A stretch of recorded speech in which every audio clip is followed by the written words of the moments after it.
Good afternoon, and thank you for joining the U.S. Commission on International Religious Freedom's conversation today on religious freedom in Turkey. My name is Dwight Bashir, and I'm Director of Outreach and Policy at USCIRF. For those of you not familiar, USCIRF is an independent, bipartisan U.S. federal government body created by the International Religious Freedom Act of 1998, or IRFA, to monitor religious freedom abroad and to make policy recommendations to the President, Secretary of State, and Congress. Our work is led by 9 commissioners appointed by the President and the leadership of both political parties in the House of Representatives and the Senate, and is supported by a professional staff of about 20. Every year, we release an annual report documenting religious freedom violations in countries that USCIRF recommends the State Department either designate as a country of particular concern or include on its special watch list. We also regularly publish country-specific and thematic reports on issues relevant to religious freedom. Today's discussion will focus on conditions in Turkey, a country that USCIRF has reported on for many years. In our 2020 annual report, we recommended that Turkey be included in the State Department's special watch list for engaging in or tolerating severe religious freedom violations that met 2 of the elements of IRFA's systematic, ongoing, and egregious standard. We noted then that religious freedom conditions in the country remained worrisome, with the perpetuity of restrictive and intrusive governmental policies on religious practice, including direct government interference in the internal affairs of minority religious communities. Over the course of our discussion this afternoon, we intend to examine both the numerous and long-standing ways the Turkish government has restricted religious freedom and recent developments that bear meaningful implications for Turkey's religious minority communities. I am joined today by 2 of our commissioners, Commissioners Nury Turkel and James Carr, who were appointed to the commission earlier this year. Commissioner Turkel by Speaker of the House Nancy Pelosi in May, and Commissioner Carr by House Minority Leader Kevin McCarthy in February. We're also fortunate to be joined by 2 expert panelists, Dr. Tuğba Tanyeri-Erdemir, who is coordinator of the Anti-Defamation League's Task Force on Middle East Minorities and research associate at the University of Pittsburgh's Department of Anthropology, and Nesi Altaras, an editor and writer at Avlaremoz, a Turkish language online media platform on anti-Semitism and Jewish culture. He's currently working on a master's degree in political science at McGill University in Montreal. The event today will begin with opening remarks from Commissioners Turkel and Carr, and then we'll hear from Tuğba Tanyeri-Erdemir, followed by Nesi Altaras. Afterwards, I'll moderate a brief conversation among the speakers. Following that, there'll be some time for questions from the audience. Now, to ask a question, please use the Zoom webinar's Q&A function at the bottom center of your screen to submit your question in writing, which you can do at any time during the event, starting right now. It's my pleasure now to turn the floor over to Commissioner Turkel. Thank you, Dwight. USCIRF closely monitors and frequently highlights religious freedom conditions and concerns in Turkey. In fact, when USCIRF resumed holding congressional hearings last year, our inaugural hearing focused on Turkey and the ability of religious communities throughout the country to practice their religious faith and beliefs without fear of government interference.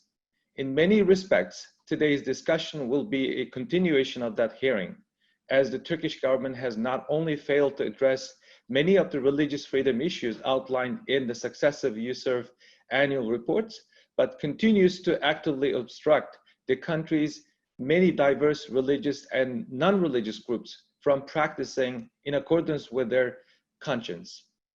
Generally, religious freedom violations by the government of Turkey in recent years have taken a variety of forms that includes state interference in internal religious affairs, compulsory religious education, coercion to reveal one's religious identity, including in the national identification documents, discrimination, anti-Semitism and hate speech, lack of recognition for or permission to build places of worship, expropriation of or refusal to return previously expropriated religious minority properties, persecution prosecution and retaliation for conscientious objection, and the threat of blasphemy charges.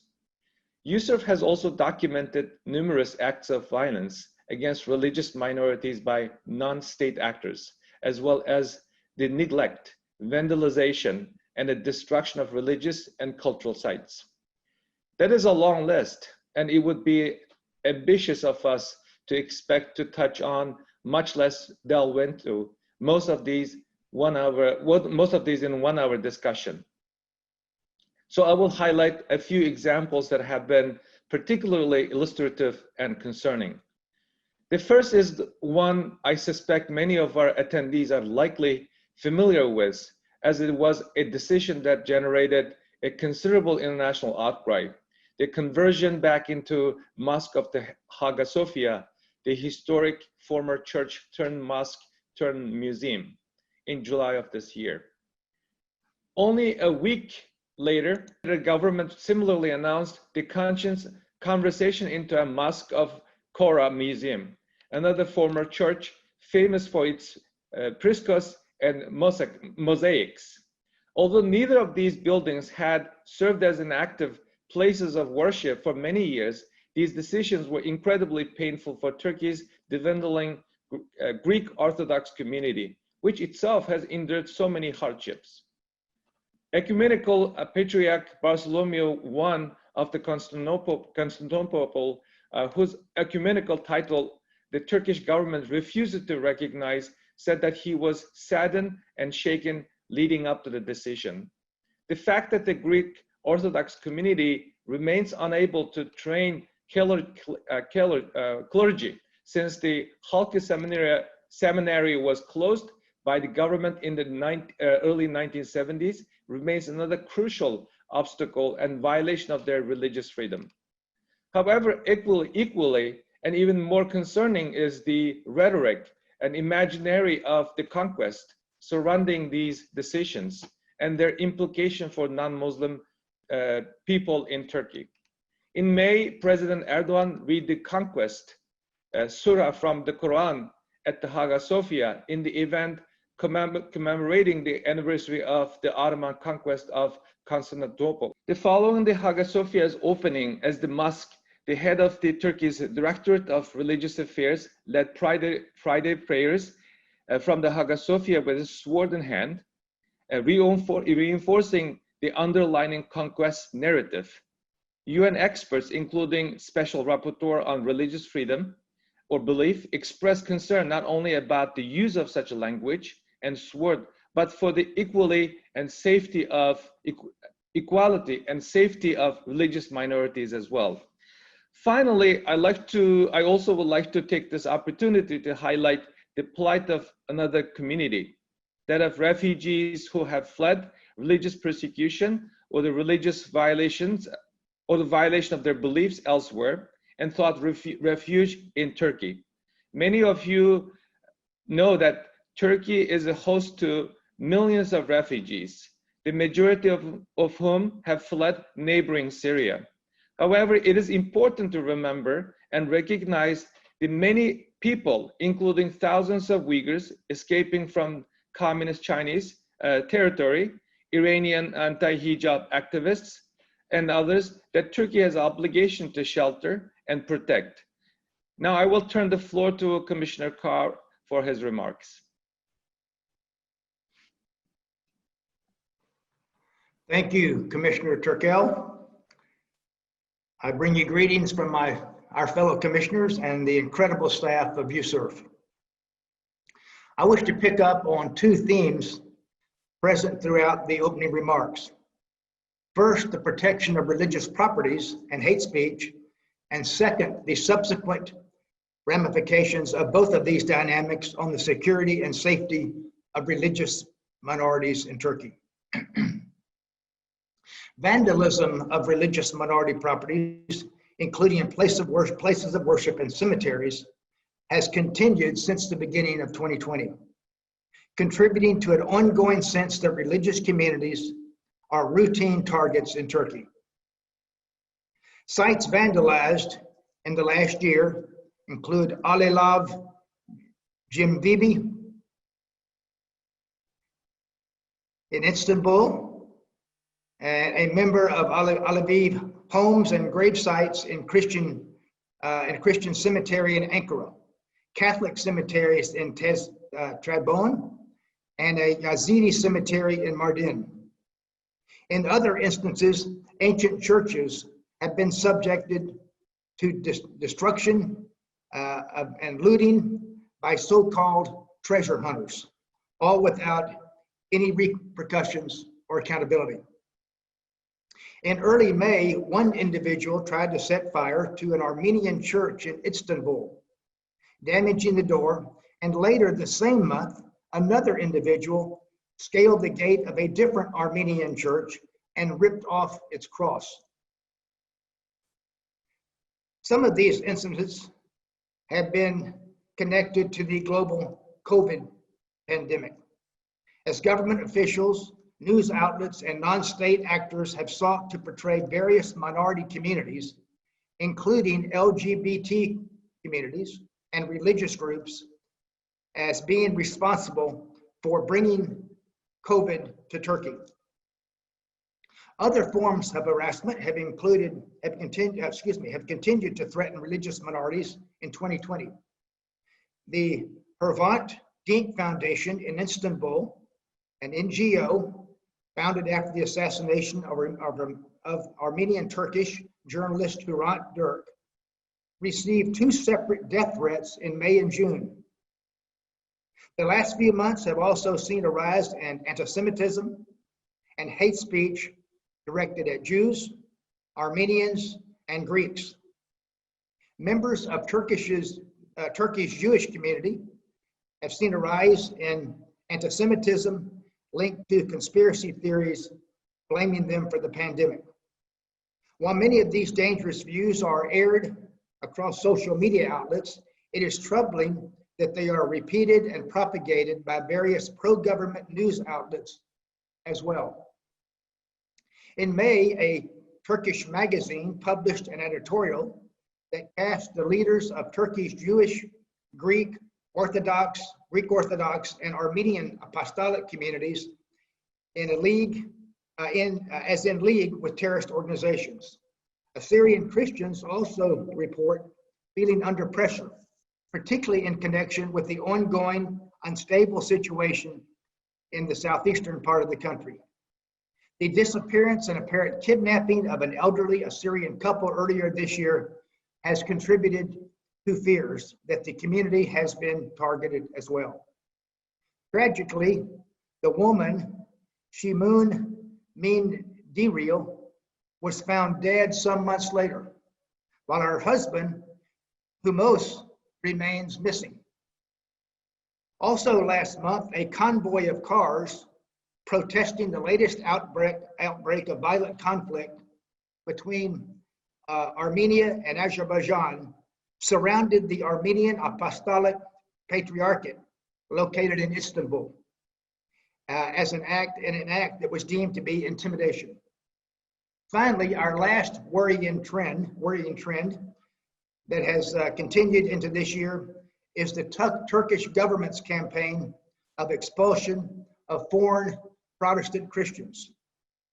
Last year, at least 35 Turkish citizen Protestants were forced to leave or prohibited from entering Turkey because the government denied them residence permits or visas. When counting self-deporting family members, these denials have roughly affected 100 individuals with little signs of changing or abating. In many of these cases, Turkish authorities have not even provided a reason for the denials. According to some reports, officials have made spurious claims that foreign Protestants presented a threat to public security. With that, I'd like to turn to one of our panelists, Tuğba. I'll let her start now. Tuğba. Thank you, Commissioner Carr. I'd like to begin by thanking USCIRF for the kind invitation and opportunity to speak at this event alongside such distinguished speakers. Turkey presents a very complex case in terms of religious cultural heritage management and protection. On the one hand, Turkish government invests significant resources for restoring religious minority heritage sites, including iconic religious sites such as the historic Greek Orthodox monastery of Sümela in Trabzon and the Armenian Apostolic Church of Akdamar in Van. On the other hand, the Turkish government's increasingly exclusivist and discriminatory religious cultural heritage policies, such as the recent conversion of Hagia Sophia and Chora into mosques, reinforce hierarchies among citizens of different faiths, abolishing even the semblance of equal citizenship by relegating religious minorities to inferior subjects. Let me turn to the case of Hagia Sophia, which had been introduced by Commissioner Turkel. This famed 6th century Byzantine imperial church was converted into a mosque following Istanbul's conquest in 1453 and then served as a museum since 1934. Revered by both Christians and Muslims alike, Hagia Sophia was inscribed on UNESCO's World Heritage List in 1984 due to its outstanding universal value. In his July 10th speech announcing the decision to open Hagia Sophia, Turkish President Erdogan highlighted how Hagia Sophia's conversion would gratify the spirit of conquest of Mehmet II. On July 24, Ali Erbaş, the head of Turkey's Directorate of Religious Affairs, gave the first Friday sermon at Hagia Sophia with a sword at hand, symbolizing a tradition of conquest. Such rhetoric and posturing risk branding Turkey's non-Muslim citizens as reconquered subjects and thereby as second-class citizens. Alphidaforos, the Archbishop of the Greek Orthodox Archdiocese of America and a native of Istanbul, warned that, and I quote, "A mentality of the conqueror and claiming conqueror's rights changes the relationship of the state to its citizens. I'm a Turkish citizen myself, and I don't want the state to have the mindset of the conqueror, because I'm not a conquered minority. I want to feel in my own country as an equal citizen," end of quote. The conquest mentality that has shaped the Turkish government's Hagia Sophia policy and rhetoric not only puts the sacred heritage of Turkey's religious minorities at risk, but also threatens their lives, making them potential targets of hate crimes. This climate of fear causes irreparable damage to interfaith coexistence and pluralism in Turkey. The Jewish exodus from Turkey is ongoing at an alarming rate. The community now numbers less than 17,000. The Greek Orthodox community, whose ancestors built Hagia Sophia and Chora, is on the brink of extinction, numbering less than 2,000.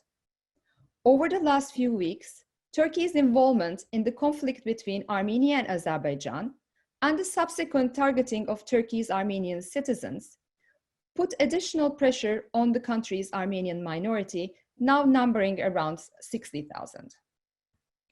Although Hagia Sophia and Chora are currently at the center of interfaith tensions in Turkey, such religious cultural heritage sites have great potential to serve as symbols of multi-faith coexistence, diversity, and pluralism.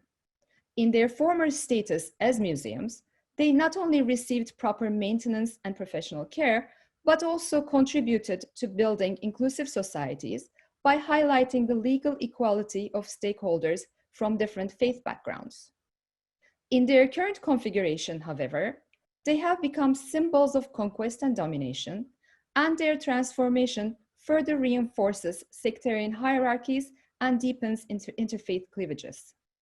The Turkish government's rhetoric of conquest also changes the role of the state from a custodian and protector of religious cultural heritage to dominating over it.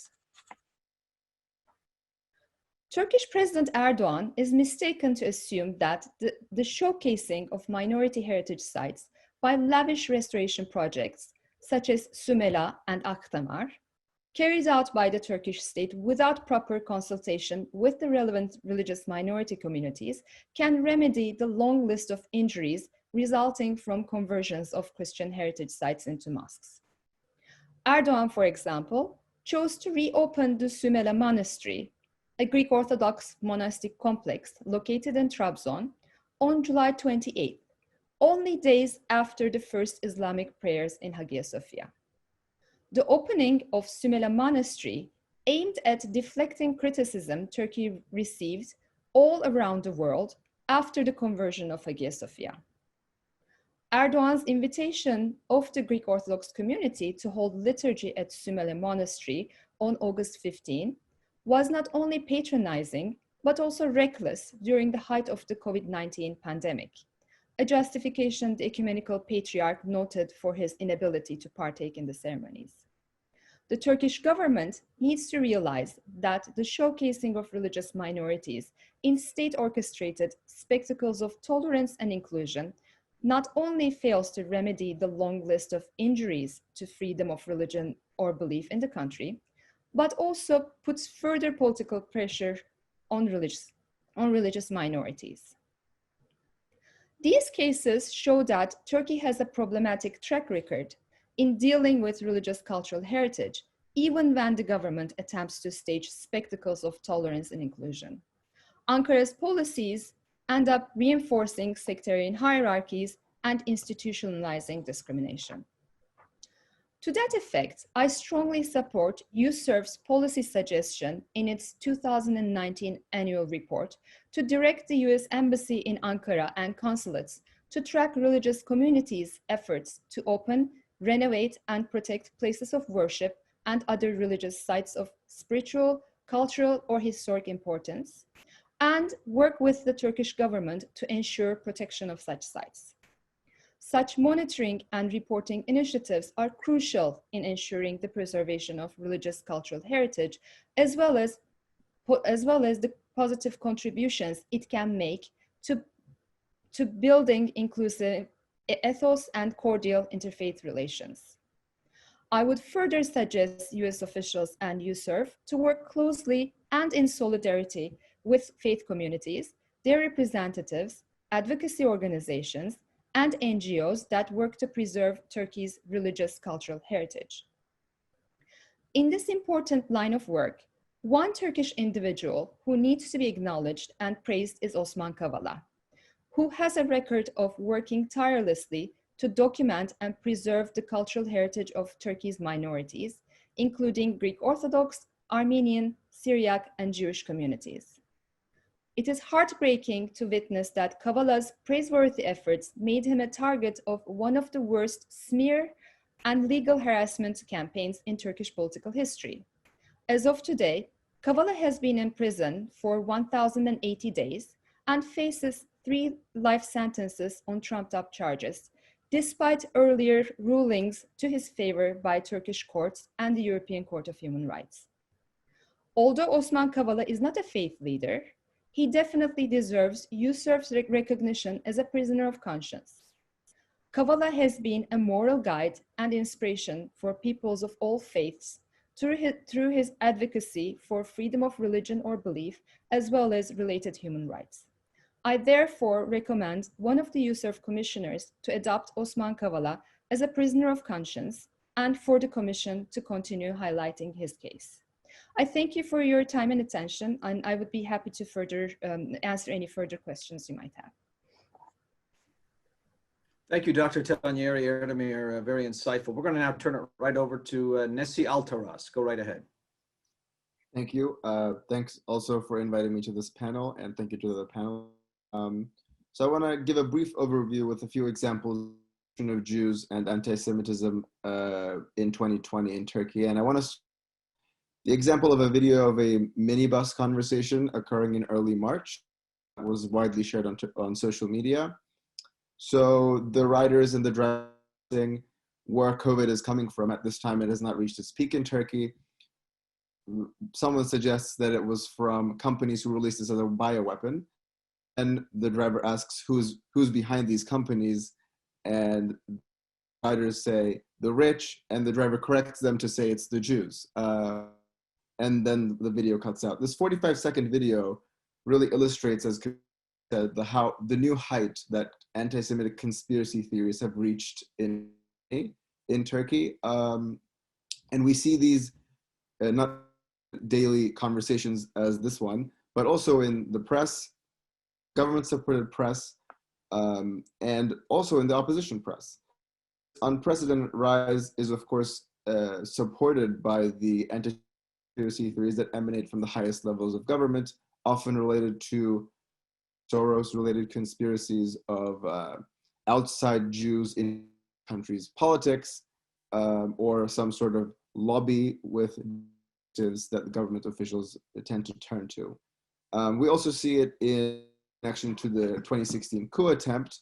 For example, the government-aligned media Yeni Akit's magazine Gerçek Hayat published a special in February where they published a list, or supposedly a list, of the political membership of the still in Turkey. One of the people they counted was Chief Rabbi of Haleva, who was given the confusing title of Chief Jewish Patriarch, which of course is not a position that exists. And the list also included Jewish businessman Platon and Turkish-American Henry Barkley, a CIA agent, according to Gerçek Hayat, as well as Abe Foxman, the CEO of the Anti-Defamation League.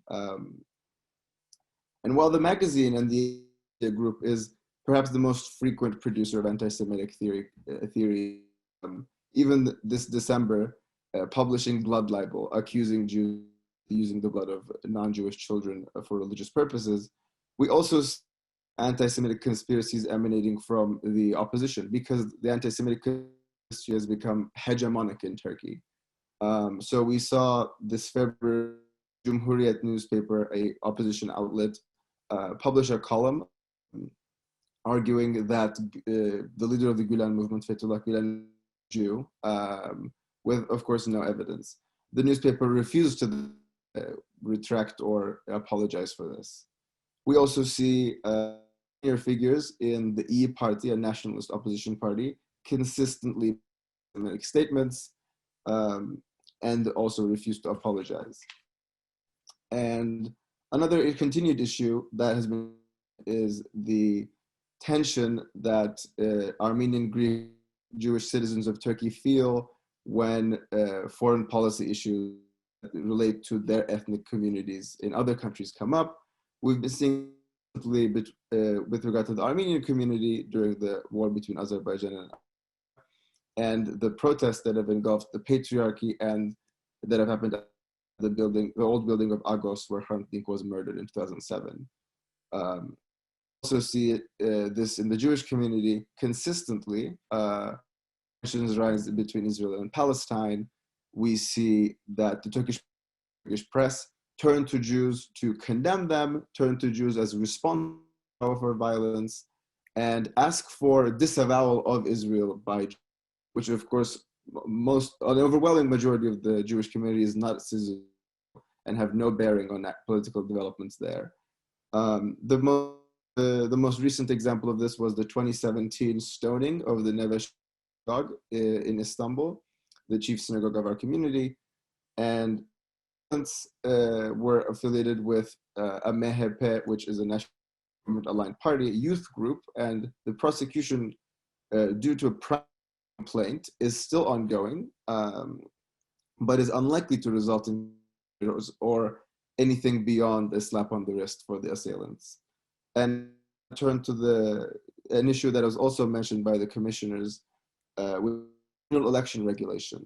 Since it was abrogated a few years ago, there's currently no communal election regulation in place, despite the fact that a text was discussed and negotiated with communities and the government. By not putting this into the government reserves the right through the Istanbul Governorate to with the elections of religious leaders of minority communities. We've seen this most recently become an urgent problem in the Armenian community, but has easily become a major pain for the Greek Orthodox community, Jewish community, if and when our faith leaders decide to retire or be filled. So currently, Turkish Jewish community and the other Turkish communities have no control over who their faith leaders are.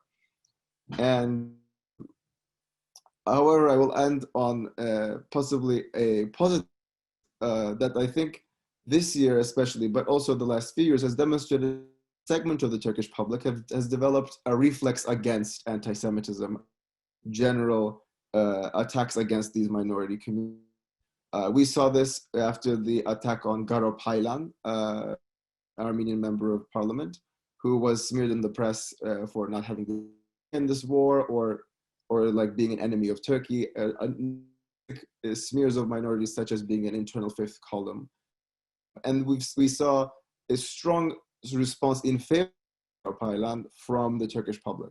And we've been seeing in all sorts of incidents, including the minibus mentioned, of Turkish people saying this is unacceptable, Muslim Turks coming out in support of the minority communities. While this might be too little to be seen as the Jewish community continues its out-migration, as well as ongoing migration of the other communities, but it is still like new and a welcome development, I'll say. Thank you.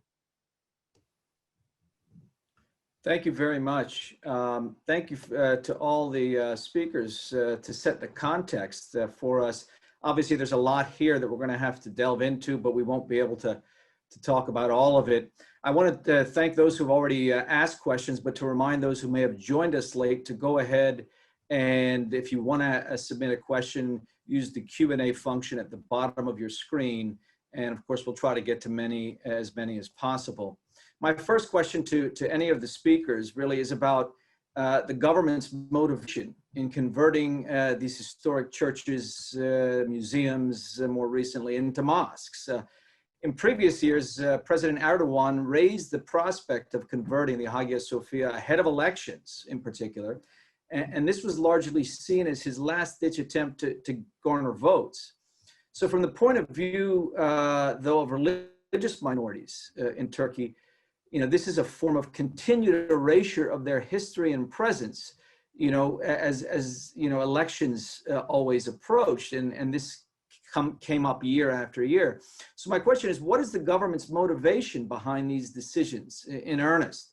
And to what degree is it a spectacle, a short-sighted attempt to appeal to a certain constituency and rally support?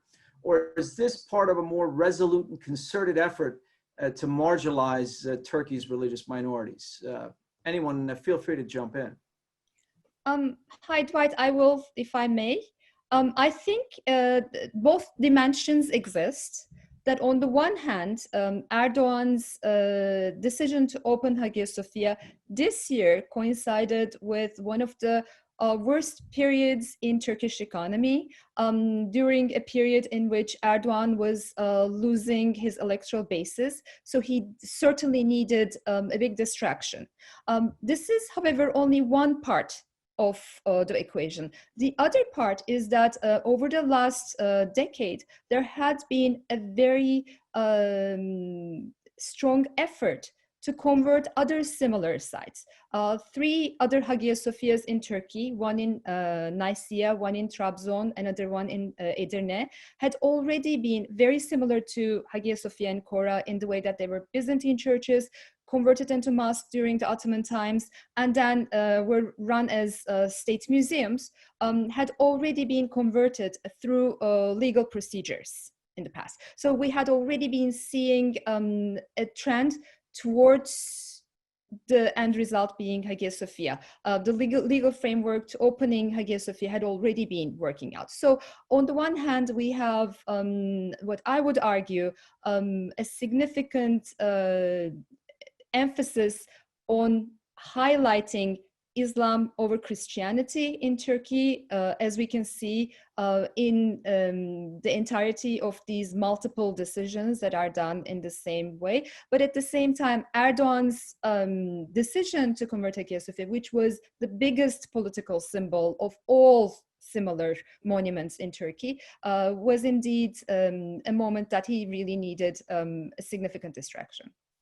If I could jump in on that question as well, I think it should be placed, I agree with what Tuğba was saying for sure, place it in the context of wider takeover of minorities and trying to eclipse any Islamic or any non-legit remains. I'm thinking of, for example, the mosque currently being built in Taksim. One of the main purposes is to outshine the Ayat Riyada church sitting to be taller and to make sure that it doesn't draw attention. And we see a similar process that happened, for example, in Sivas in the 50s with the destruction of the very intact major Armenian church in the center of the city, an intentional bombing of the Armenian church in Sivas. And of course, the takeovers, especially until in the 1970s, of minority properties in the Jewish community, there's currently 24. And with some of them, over the last few years, the government restored and thus taken over. And the restoration kind of serves as a pretext for the government to keep the property in its hands. We've seen this happen in Antep and Kilis. In Kilis and Edirne is the most famous example, though it actually could be a secondary, though it often comes after there's clearly no Jewish presence left. The only point of restoring is to actually get tourism revenue. So once the undesirables are taken out of the equation, cities where Jews aren't existing anymore are happy to tout their Jewish heritage. And we've seen this in Bergama as well, in Izmir province. Thank you. And I just wanted to follow up too on, you've highlighted on some of these issues, I think, Tuğba, in your remarks about the opening of that monastery as a contrast. But, after that, the decision was made to change the status of Hagia Sophia, the Turkish government released a video purporting to show that it valued and promoted religious diversity and that religious communities lived in equality and so on. So there's this dichotomy, of course, and given that the Turkish government is clearly aware of international concerns for its minorities and religious minorities in particular, why does it continue to fail to take concrete steps to substantively improve their situation on the ground instead of simply producing this well-developed and messaged PR material? Any thoughts on that? If I could jump in shortly. So I was actually asked to be in this TRT World video, which I'm being in, but I think it's often it's not surprising. Is aware that outsiders are noticing the transgressions of human rights against religious minorities and wants to put on a better, also taking over property and treating them as second-class citizens. So I think we're seeing this kind of hostage situation of when minority communities are asked to form their Turkishness for the state and for the benefit of outsiders, they often have to. We see one of those videos produced by Anadolu Agency has the chief rabbi of Turkey talking about the Turkish government is handling coronavirus perfectly, for example. He can't refuse to be in that video.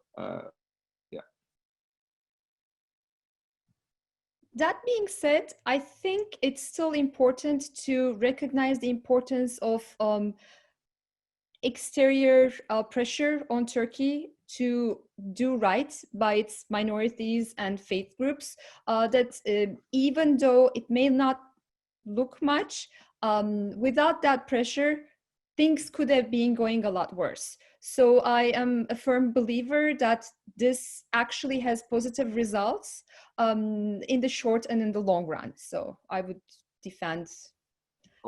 Yes, I absolutely agree. The pressure is keeping at the level we are at least, if not doing slight. Thank you. Commissioner Turkel, I don't know if you wanted to ask any questions or make any comments at this point before we turn to the audience questions. If you could unmute yourself, please. I'm sorry. I'd like to ask our panelists a rather simple question.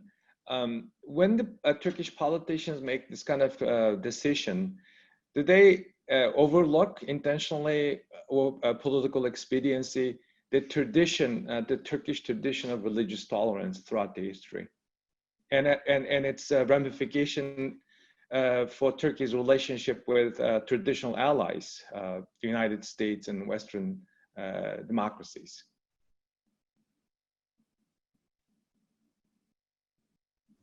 Any thoughts from either of the panelists?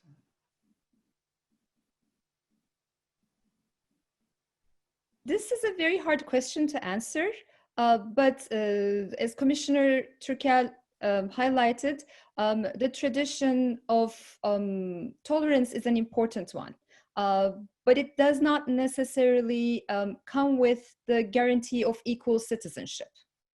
And I would like to draw the distinction between those two different concepts. I think, I'd like to have Nesi's opinion on that too, a lot of the minorities in Turkey would prefer to have their equal citizenship rights rather than tolerance. I think you formulated that perfectly. I think the word tolerance is often extremely problematic because we're not talking about people that we have to like let live. These are the people who have lived in this country for many generations, thousands of years, and their connection to this no less than the majority supposedly tolerating them. And I think the Ottoman government's tolerance discourse to say, oh, look at the Ottoman Empire, we were so good then, multicultural. And this, by doing so, it elides the realities of the Republican era. The problematic aspects of, say, the wealth tax from the 40s or the Istanbul pogrom in the Thrace pogrom in 1934 that displaced Jews from sensitive areas close to the Greece and Bulgarian borders. And by talking about the Ottoman past and the multiculturalism of that, the Republic is trying to erase its own history in a way of non-equality among citizens, which is the frame that we should be operating in now. Great, thank you. Why don't we start looking at some of the questions, which there are quite a few. I'm looking at a few that put them in various baskets here, but there's a set of questions here about the treatment of atheists, agnostics. Can anyone speak to that? And also the use of social media and hate speech there to promote anti-Semitism and so on. Can either of you touch on these two areas? I could talk about the social media question first if you want. I think social media has become kind of a double-edged sword, as it is elsewhere, of one used to promote hate speech and have it circle the discourse very fast, but it has also become a place to educate. It has become a place for these small minority communities to express freely, which they haven't been able to do before through traditional media. And I think the Turkish has taken that opportunity to learn from minority members on social media. So yes, it has some problems, but I think it also provides some benefits. Tuğba, did you have anything to add, or either of you on the atheist, agnostic population? We've been seeing some reports, and obviously, freedom of religion or belief encompasses those who don't believe. But what's happening in Turkey now that we're seeing an increasing number of reports on those who don't believe? I don't have much experience and knowledge on the issue, other than the fact that at birth, Turkish citizens are given a religious identity in their identity cards. They can contest that later on in life, but that can overwhelmingly, this is the Sunni Muslim identity, and you can later decide to change that. And if you are a family of non-believers or agnostics or atheists, this is one of the challenges that you would have to put through the Turkish legal system to have the legal system acknowledge your status. But maybe Nesi has better information on that. I think similarly, the main problem in terms of unbelief is the issue of the national identity card, which then determines, for example, whether you are supposed to take the mandatory religious class or not, because recognized minorities like the Jewish, Armenian, Greek communities and the Assyrians are on our report cards. It says like M for the Turkish word for, but it's not automatically exempt for Alevis, which is a significant problem that hasn't come up. And of course, if you're a non-believer, and I've seen from some people who've attempted this that while there is a legal path for to get their children out of this course, in practice, it's often impossible, especially in small towns. And we've even seen that with schools being converted to tips in smaller cities of social pressure to enroll people's children in Imam Hatips, even if they aren't very religious, or even if they would prefer a more secular education. The social pressure to not be publicly out as a non-believer or be acting as devout Muslim is present. Thank you. There's a question specifically for Tuğba there on a reference you made on inferior citizenship status, and how does this affect larger human rights, and are there multiple classes of citizenship when you're talking about inferior citizenship status that you referenced? Can you tell us a little bit more on that issue? Of course. Let me start by saying it is not, it's not, I mean, I refer to inferior citizenship because it is the feeling that comes with unequal treatment in the public sphere in terms of worship, and it comes through a lot of changes in society. But what I tried to make reference to is what Nesi was talking about in when he was answering the previous question, that if you are born if you're a member of a Sunni Muslim family, you are the norm in Turkey. If you are a member of any other faith, you have to fight every point in your life legally to have the system acknowledge your faith. If you're an Alevi, you would try to have Alevi written on your state ID card, which may or may not be possible. If you are one of the protected minority communities, Greek Orthodox, Armenian, or Jewish, you would have to have that acknowledged by the state so that you can go to a school of your school supported by your faith community. And even at the time of your death, you have to, convince the state that your funeral should be held at an Alevi Cemeve, their belief institution, as opposed to a mosque. So it is that kind of already existing infrastructure that affects the daily lives of non-Sunni Muslims in Turkey that gives you the feeling of inferior citizenship. It's not a concrete category within the citizenship in Turkey. It is not concrete now, but I would like to add that until 1965, it was expressly illegal for people not of Turkish culture to work in the public sector.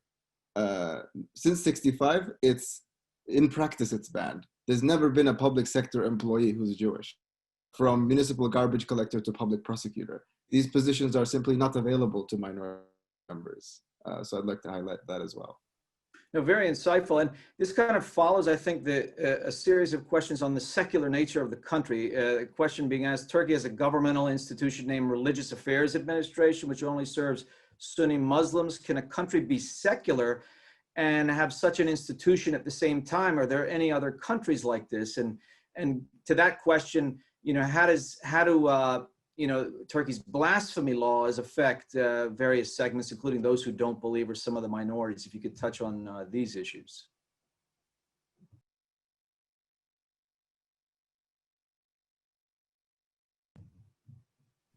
First of all, thank you for the question, whoever brought the General Directorate of Religious Affairs. Indeed, it is, it is a very problematic institution that prioritizes the majority's faith over all other faiths in the country. So its structure is a problematic one. In terms of blasphemy laws,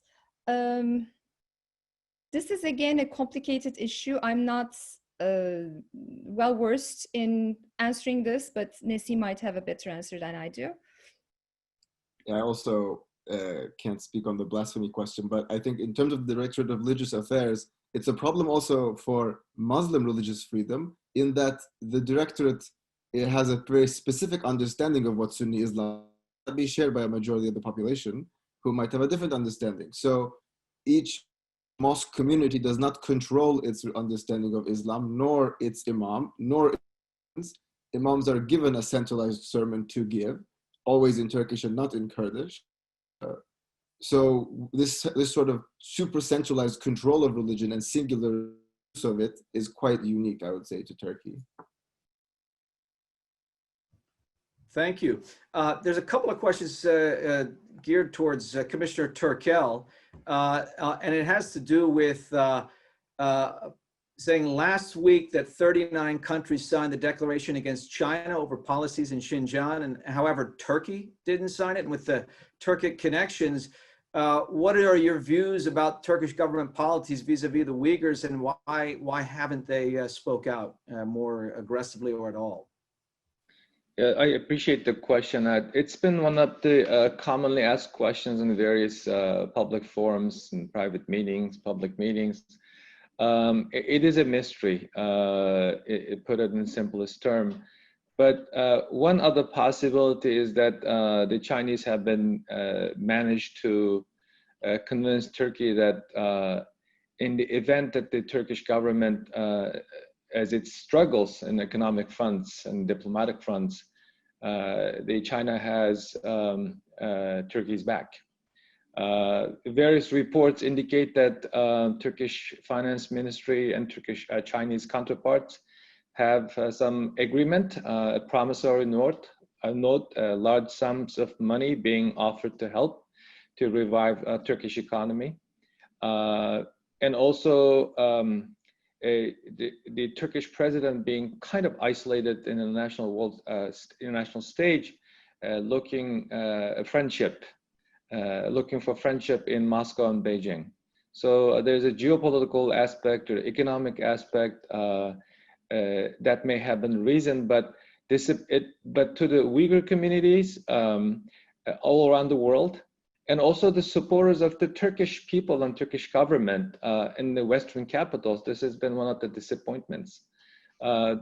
It's reasonably can be expected, considering Turkey's ethnic, religious, cultural ties to the Uyghur people. One can reasonably expect the Turkish government not only stay quiet or not signing this kind of a global effort, signing on this kind of global effort, but actually spearhead the effort to address the ongoing genocidal policies of the Communist Party. New York, various media organizations, including Time Magazine today, published thought-provoking articles and news reports based on the evidence, investigative reporting. So Turkish authorities, particularly President Erdogan, cannot continue to feign ignorance. He has to speak up. He has to come to the podium just to take ownership of the Uyghur problem, like the way that he does with other oppressed ethnic religious minorities, particularly the Muslim minorities around the world. Thank you. There's another set of questions, and I'll wrap them all together here so we can have some final comments. One about what is your perspective to any of the panelists on the rising number of Christian religious workers facing a re-entry ban? You'll recall that Commissioner Carr mentioned earlier about this trend that really started last year. At least 35 non-Turkish Protestants were forced to leave or prohibited from entering Turkey because the government denied them residence permits or visas, and the numbers have continued to rise this year. And so if you can address that, and finally, parting thoughts on where the trajectory is going for religious freedom. We've seen this year some new developments concerning developments, obviously, not just some of the existing trends that have existed for years. So where do you see the trajectory going in the coming months and years? And is there any hope for improvement? Of course, what Pastor Brunson had faced in Turkey is still fresh in our memories. So in terms of the, the problems that the Protestant communities are facing by their pastors not being allowed to live and work in Turkey is a very significant one. And I would think of it as an alarming trend that we should be watching on, that a significant, the Protestant communities in Turkey depend on these pastors to receive their worship and rituals. So by not letting these people practice in Turkey, Turkish government officials are actually cutting kind of like the lifeblood of the community. So I think it's a very significant and important development, and I thank the commissioners for bringing it to the attention of the panel. I think the Protestant communities are maybe one of the things that the Turkish government is most worried about, because there's sort of agreement between the historical minority communities and the government that they don't expand. Communities happen to do, that they don't take in followers who were previously Muslims. But that has happened in Protestant communities. People on their own decide to convert to Christianity, which should be their right. But I think the government often takes issue with that, with people leaving Islam or trying to go from being born Muslim and that's what the main tension is. In terms of the future, we're currently at a point that is quite dark for the Jewish community's future, in that we're seeing maybe a tough political time combined with the economic crisis and anti-Semitism. That trifecta is sure to increase, if not just continue, without migration of Jews. And even when those things improve, we don't see Jewish return. So we're going to be seeing a consistent fall in the Jewish population, maybe 500 a year of net population loss, I think, which has been happening in like worse years this decade. Tuğba, did you have any final thoughts in 60 seconds or less on the trajectory question? There is a lot to worry about in terms of Turkey and religious freedoms, but there are also people who are committed within Turkey for working for coexistence and pluralism, and they need our support. Thank you. Well, thank you again very much. Unfortunately, we've come to the end of our hour together, and we got to many questions but couldn't get to all of them. But thank you to the audience for putting forward a number of excellent questions.